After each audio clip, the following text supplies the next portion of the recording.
ఉండగాను దీపం ఆరిపోవును. సమూయేలు దేవుని మందసమున్న యెహోవా మందిరంలో పండుకొని ఉండగాను యెహోవా సమూయేలు పిలిచాను. దేవుని స్తోత్రం. సర్వమంతుడా సర్వశక్తిమంతుడా శివాధిపతి క్షేమముల తండ్రి అభిషేక ఆందోళన నివాసిన చాడు మరియు చేసిన బలమైన అభిషేకం వర్తమానం ప్రభా శ్రీకారంలో వాక్యంలోని మర్మము కూడా చేత బలపరిచిన ప్రతి ఒక్క హృదయం నిండా వాక్శక్తి నింపమని ఆదరించేందుకు పరీక్షమని వేస్తున్నాం వేస్తున్నాం తండ్రి. ఆమె అందరికీ ప్రైజ్ లార్డ్. ఇక్కడ వాక్య భాగం సెలవిస్తా ఉందేమనగా బాలుడైన సమూయేలు ఎవరి దగ్గర పరిచయం చేస్తా ఉండు? ఏలీ దగ్గర పని చేస్తా ఉండు. హల్లెలూయా. ఎవరి దగ్గర అంట? ఏలీ దగ్గర పని చేస్తా ఉన్నప్పుడు ఇక్కడ వాక్యభావం సెలవిస్తా ఉంది. ఎప్పుడైతే అతడు ఏలీ దగ్గర ఎందుకు పని చేస్తా ఉన్నంటే వాళ్ళ మమ్మీ చిన్నప్పుడే అతడు 5 సంవత్సరాల ఏటనే అతన్ని దైవజనుడి దగ్గర వదిలేసింది. హల్లెలూయా. ఎవరి దగ్గర అంట? దైవజనుడి దగ్గర వదిలేసినప్పుడు అక్కడ ఏమవుతా ఉందంటే అతడు ప్రతిదీ క్రమము చొప్పున పని చేస్తూ ఉంటాడు. హల్లెలూయా. ఉదయకాల సమయం లేచి ఏం చేస్తూ ఉంటాడు? దేవుని యొక్క మందిరాన్ని ఊపుతూ ఉంటాడు. హల్లెలూయా. దేవుని దగ్గర కావాల్సిన ప్రతిదీ సమకూరుస్తూ ఉంటాడు. హల్లెలూయా. అయితే ఏలికి ఎవరున్నారంట? 2 కుమారులు ఉన్నారు. హల్లెలూయా. ఎవరున్నారంట? 2 కుమారులు ఉన్నారు. కానీ అక్కడ వాక్య భావం సెలవిస్తూ ఉంది. ఆ 2 కుమారులలో ఏమవుతా ఉందంటే వాళ్ళు దేవుని చిత్తానుసారంగా నడుస్తలేరు. హల్లెలూయా. ఎవరి సారంగా అంట? దేవుని చిత్తానుసారంగా నడవడం లేదు. ఎందుకనగా వాళ్ళు ఆత్మాభిషేక తైలము చేత నింపబడుతూ ఉన్నారు. ఎవరంట? దేవుని యొక్క వాక్య పరిచేత ఎవరైతే నింపబడతా ఉన్నారంటే సమూయేలు మాత్రం నింపబడతా ఉన్నారు. వాళ్ళు మాత్రము లోకానుసారంగా నింపబడతా ఉన్నారు. హల్లెలూయా. ఏ సారం అంటారు? లోకానుసారమైన చిత్తానుసారంగా నింపబడతా ఉన్నారు. అయితే దేవుని యొక్క ప్రణాళికలో ఎవరున్నారంటే సమూయేలు ఉన్నారు. హల్లెలూయా. ఎవరంట? సమూయేలు. ఎవరైనా? బాలుడైన సమూయేలు. అయితే ప్రతి ఆదివారం ఎన్ని గంటలకు రమ్మని చెప్పిన? నేను 9 గంటలకు రమ్మని చెప్పిన లాస్ట్కి. అవునా కదా? 8:30కి రమ్మని కూడా చెప్పిన. కానీ మీరు ఎన్ని గంటలకు వచ్చారు? 9:30 రావడం. ఇంకా అమ్మాయి చెప్పిన 8 గంటలకు రమ్మని చెప్పిన. ఆమె కరెక్ట్ 8 గంటలకు వచ్చింది. నాకు లేట్ అయిపోయింది. నేను 9 గంటలకు వచ్చిన. అప్పటికే నేను అనుకుంటా ఉన్నా, ఆమెను చూసి చాలా బాధపడ్డా. హల్లెలూయా. అంటే దేవుడి మందిరం అంటే అత్యాసక్తి కలిగి దేవుని మందిరానికి వస్తూ ఉండాలి. హల్లెలూయా. ఏ శక్తి అంటారు? లోపల ఆశ ఉండాలి. ఎవరిదైనా పెళ్ళి అయిందంటే వాళ్ళ కోసానికి పరిగెడుతూ ఉంటాం. ఎందుకంటే అక్కడ పనులు ఉంటాయి, పరిగెత్తాలి, పని చేయాలి. పెళ్లిలో కొంచెం ఘనంగా మనం కనబడాలి, అందరికి అయిపోయి కనబడాలని మనకు అనుకుంటా ఉంటాం. అన్నా కదా? కానీ ఇక్కడ వాక్యం సెలవిస్తూ ఉంది, ఎప్పుడైతే అతడు ఆశ కలిగి దేవుని మందిరంలో అతడు సేవ చేస్తూ ఉన్నాడు, పరిచర్య చేస్తూ ఉన్నాడు. హల్లెలూయా. అయితే ఆ కాలంలో ఏలీ ఎటువంటి వాడంట? అతడు చాలా మందగస్తుడు, చాలా బద్ధకస్తుడు. హల్లెలూయా. అయితే అతడు ఏమవుతుందంటే అతనికి చూపు యొక్క మందగిల్లడం తటస్థించినందున అతడు ఏం చేస్తా ఉన్నాడంటే ఆ సమయంలో దేవుని యొక్క ఆత్మ బలము చేత నింపబడుతూ ఆ సమయంలో ఏలితో మాట్లాడడం కూడా దేవుడు ఆపేసిండు. హల్లెలూయా. ఎవరైతే నిజంగా నిత్యం మొదలుపెడతా ఉంటారో, దేవుని యొక్క ఆత్మ బలం చేత నింపబడుతూ ఉంటారో, ఆ ఆత్మ ఏం చేస్తూ ఉంటారు అంటే సర్వసత్యంలోకి నడిపిస్తూ ఉంటారు. హల్లెలూయా. ఏ సత్యం అది? సత్యం. అయితే మీరు అందరూ ఎవరు ప్రార్థన చేయడం లేదు. రియల్గా చెప్తాను. చేస్తురా? ఎంతసేపు చేస్తాము ప్రార్థన? దేవా నన్ను చూడు, నన్ను బావచ్చు అంతే. దేవా నన్ను చూడు, నన్ను బావచ్చు అంతే. అంతకంటే ఎక్కువసేపు ప్రార్థన చేసే వాళ్ళు ఎవరు లేరు. దేవుడి మందిరం కోసం ప్రార్థన చేసే వాళ్ళు లేరు. మన కుటుంబం కోసం ప్రార్థన చేసే వాళ్ళు లేరు. మన యొక్క ఇరుగురు వాళ్ళ కోసం ప్రార్థన చేసే వాళ్ళు లేరు. అయితే మనం బయటకు వెళ్తే సెంటు గింట అని కొట్టుకుని వస్తాం, ఎందుకంటే మంచి వాసన రావాలి. అవునా కాదా? కానీ అది కాదు, మనలో దేవుని యొక్క శక్తి అనే పరిమళ సెంటు రావాలి. హల్లెలూయా. పరిమళ వాసన మనకు రావాలి. హల్లెలూయా. ఆయన మాట్లాడుతున్న ప్రతి మాట ఏంటంటే ఎప్పుడైతే ఆయన పడుకొని ఉన్నప్పుడు ఆడ ఏమవుతుందంటే ఆ దీపము ఆర్పక మునిపే ఏలి సమయంలో ఒక దగ్గర పడుకోమన్నప్పుడు అతడు అన్ని చక్క పెట్టుకొని పడుకునేవాడు. హల్లెలూయా. పడుకున్నప్పుడు ఆ సమయంలో దేవుడు సమూయేలు పట్ల శ్రద్ధ చూపి ఆయన దృష్టించి చూసి అక్కడ సమూయేలును పిలుస్తా ఉన్నాడు. హల్లెలూయా. ఏ సమయాలంట? బాలుడైన సమూయేలు, పెద్దవాడు కాదు, చిన్నవాడు ఉన్నప్పుడే అతని సమూయేలు అని పిలుస్తా ఉన్నప్పుడు అతడు పిలిచాడని అతడు ఏం చేసిండంటే లేచి ఏం చేసిండు? ఏలి దగ్గరికి వెళ్ళి, చిత్తమున ఏలినవాడా నన్ను పిలిస్తే నీకేం కావాలని అడుగుతా ఉన్నాడు. హల్లెలూయా. ఏమి అవసరమై ఉందని అడుగుతా ఉన్నాడు. హల్లెలూయా. కానీ ఆయన అడుగుతున్న ప్రతి మాటకి ఆయన ఏం చేస్తానంటే, నేను నిన్ను పిలవలేదు, వెళ్ళి పడుకో అని చెప్పిండు. హల్లెలూయా. ఆ విధంగా మళ్ళీ కొద్దిసేపు అయిన తర్వాత సమూయేలుని మళ్ళీ పిలుస్తా ఉన్నాడు దేవుడు. హల్లెలూయా. సమూయేలు అనగా దేవుడు, ఏలు అనగా దేవుడు మాట. ఎవరి మాట? మన మాట. దేవుని చేత సమూయేలు ఒక మాట ఆలకించే దేవుడై ఉన్నాడు. హల్లెలూయా. ఇక్కడ వాక్యం సెలవిస్తోంది, మన జీవిత చరిత్ర మారాలన్నా, మన యొక్క బ్రతుకులు దేవుని యొక్క హస్తాల కింద దాగి ఉండాలంటే మనం నిత్యము వాక్యాన్ని ధ్యానించాలి, వాక్యాన్ని స్మరించాలి, వాక్యం అనే ఆహారాన్ని భుజిస్తూ ఉండాలి. హల్లెలూయా.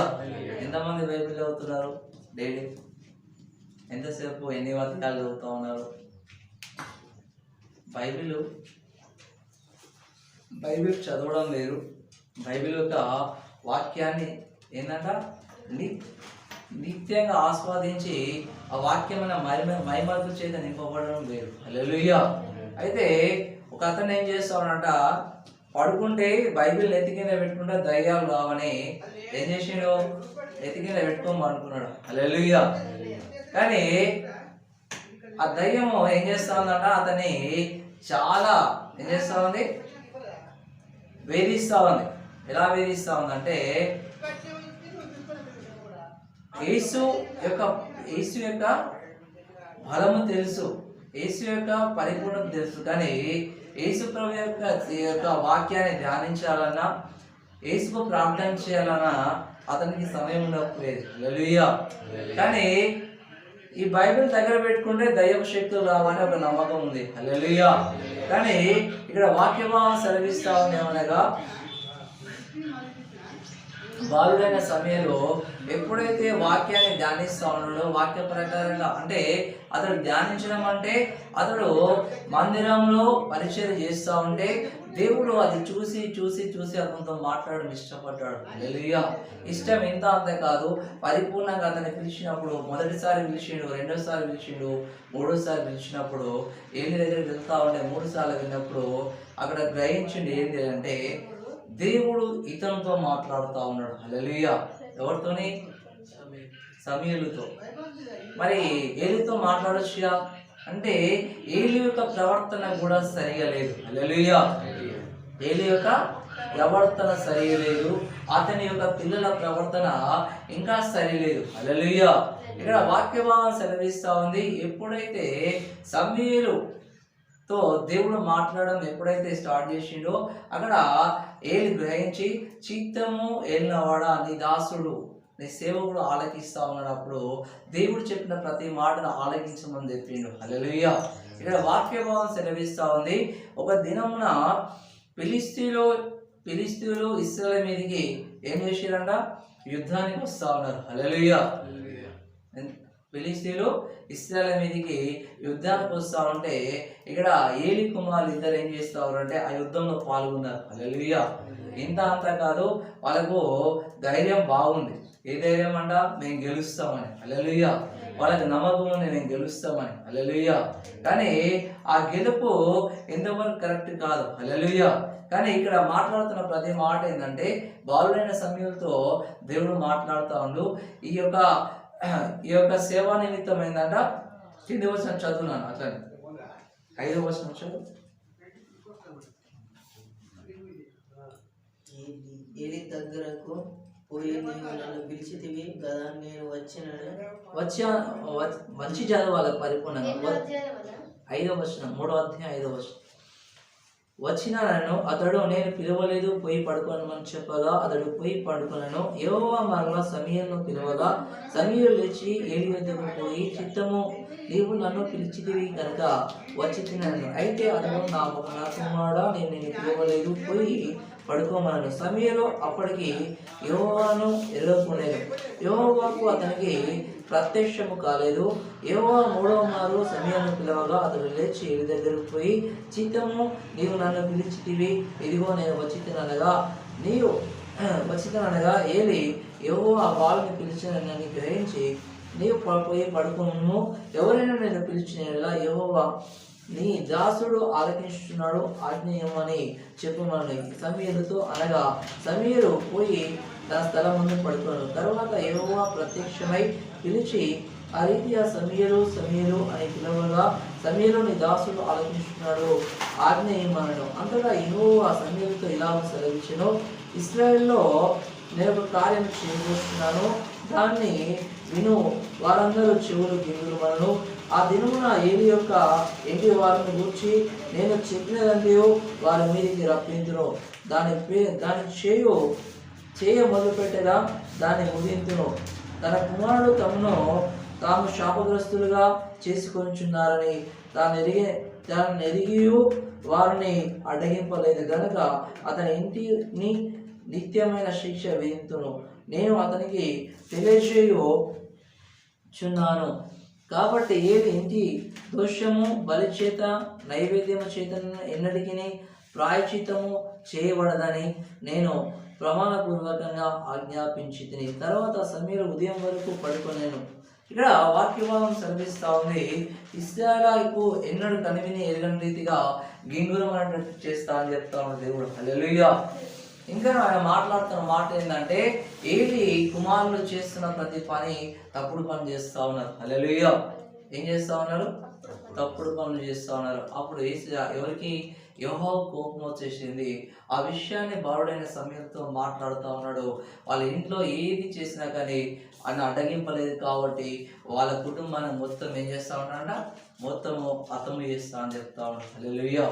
ఇంకా మాట్లాడుతున్న ప్రతి మాట ఏంటంటే, దేవుడు ఆయన చెప్పింది చేయకుండా ఊరుకోడు. హల్లెలూయా. చెప్పింది చేయకుండా ఊరుకోడు. ఎప్పుడైతే నువ్వు ఆయన వశంలో ఉంటే నువ్వు ఏం చేస్తా ఉంటావంట, అద్భుత మహత్కార్యాలుగా ఆయన సూచక్రియలను వెల్లడి చేస్తూ ఉంటావు. హల్లెలూయా. నువ్వు లోకంలో ఉంటే అనేకమైన విషయాల్లో నష్టపోతూ ఉంటావు, నశింపబడుతూ ఉంటావు. హల్లెలూయా. అయితే ఏలి కుమారులు ఒక దినమున ఏం చేస్తా ఉన్నారంటే, బాలుడైన సమయంలో చిన్నగా ఉన్నప్పుడు వాళ్ళు రోషంతో, అంటే ఏ రోషం అంట, మేము గెలవగలము, అన్ని చేయగలము అనే ఒక ఏంటంట అహంకారం చేత వెళ్తా ఉన్నారు. హల్లెలూయా. ఓ దినమున ఫిలిష్తీయులు యుద్ధానికి వచ్చినప్పుడు ఆ యుద్ధంలో ఏం చేస్తా ఉన్నారంటే, ఏలి కుమారులు ఏం చేస్తా ఉన్నారు, వెళ్ళి యుద్ధం చేస్తా ఉంటే 30,000 మంది హతమైపోయారు అక్కడ. హల్లెలూయా. అప్పుడు అనుకుంటా ఉన్నారు, అరే మనోళ్ళే చచ్చిపోయారా, దేవుని యొక్క మందస్థాన్ని తీసుకొని వద్దామా అని దేవుని మందస్థాన్ని ఏం చేసిరంట, ఎత్తుకొని ఆ దండులోకి తీసుకొచ్చినప్పుడు కేకలు వేస్తారు పెద్దగా. ఆ కేకలు ఇంత అంత కాదు, చాలా పెద్దగా వేస్తూ ఉంటే ఆ ఫిలిష్తీయులు భయపడ్డారు. ఏందిరా వాళ్ళు పెద్ద కేకలు వేస్తూ ఉన్నారంటే, వాళ్ళ దేవుణ్ణి తీసుకొని వస్తారు, వాళ్ళ మందస్థాన్ని, దేవుని మందస్థాన్ని తీసుకొస్తున్నారు అని చెప్పినప్పుడు, అరే మనం అట్లయినా సరే పట్టు వదలక వాళ్ళని అర్థం చేద్దామని వాళ్ళు ఒక తీర్మానం చేసుకున్నారు. హల్లెలూయా. కానీ వీళ్ళు ఏం చేస్తా ఉన్నారంటే, మందస్థం తీసుకొచ్చిన తర్వాత కూడా ఆ మందస్థంలో దేవుని యొక్క వాక్యం వాళ్ళు లేనందున వాళ్ళు ఏం చేసిరంట, నశింపబడ్డారు. 2 కుమారులు చనిపోయారు, అనేక మంది చనిపోయారు. హల్లెలూయా. ఆ సమయంలో వాక్యభావం సెలవిస్తూ ఉంది, ఎప్పుడైతే వాక్యము చేత ఎవరైతే అంటకట్టబడి జీవించలేరో వాళ్ళ జీవితాలు కూడా అలానే ఉంటాయి. హల్లెలూయా. వాక్యాభిషేకం వాళ్ళు లేకపోతే, ప్రార్థన లేకపోతే అనేక మార్లు నష్టపోతూ ఉంటారు. హల్లెలూయా. ఆ నష్టాన్ని మనమే కొని తెచ్చుకున్నట్టు. హల్లెలూయా. ఏంటంట, నష్టాన్ని మనమే కొని తెచ్చుకున్నట్టు. హల్లెలూయా. మనం అలా ఉండకూడదు. మనము దేవుని చిత్తానుసారమైన ఆత్మాభిషేక తైలం చేత నిత్యము నింపబడే వారిగా ఉండాలి. చిన్న వాక్యం దేవుడు దీవించును గాక.